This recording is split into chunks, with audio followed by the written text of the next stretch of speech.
കൊല്ലം പത്തനാപുരത്ത് വീണ്ടും പുലിയുടെ ആക്രമണം. പുന്നല ചെമ്പ്രാമൺ തോങ്കോട് പുലർച്ചെയാണ് പുലി പോത്തിനെ ആക്രമിച്ചത്.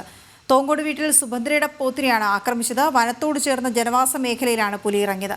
ബഹളം കേട്ട് പുലി പുറത്തിറങ്ങിയപ്പോൾ പുലി ഓടി രക്ഷപ്പെട്ടെന്ന് വീട്ടുകാർ വ്യക്തമാക്കി. മനോജ് ചേരുന്ന വിവരങ്ങളുമായി. മനോജ്, ഈ പുലിയുടെ ആക്രമണം ആ പുലി തന്നെയാണ് ആക്രമിച്ചതെന്ന് എങ്ങനെയാണ് വ്യക്തമായത്? മറ്റു വിവരങ്ങൾ എന്താണ്?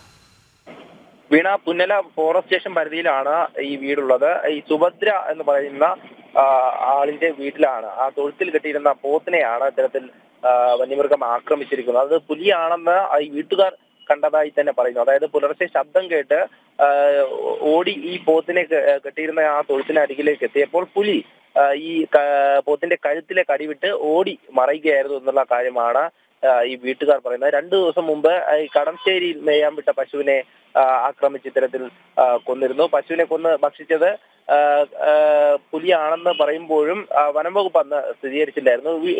തുടർന്നാണ് ഇവിടെയും ഇത്തരത്തിലൊരു ആക്രമണം ഉണ്ടായിട്ടുള്ളത്. എന്തായാലും പത്തനാപുരം, പ്രവന്തൂർ പഞ്ചായത്തുകളുടെ വിവിധ ജനവാസ മേഖലകളിൽ ഇത്തരത്തിലൊരു ഭീതി നിലനിൽക്കുന്നുണ്ട്. ശരി.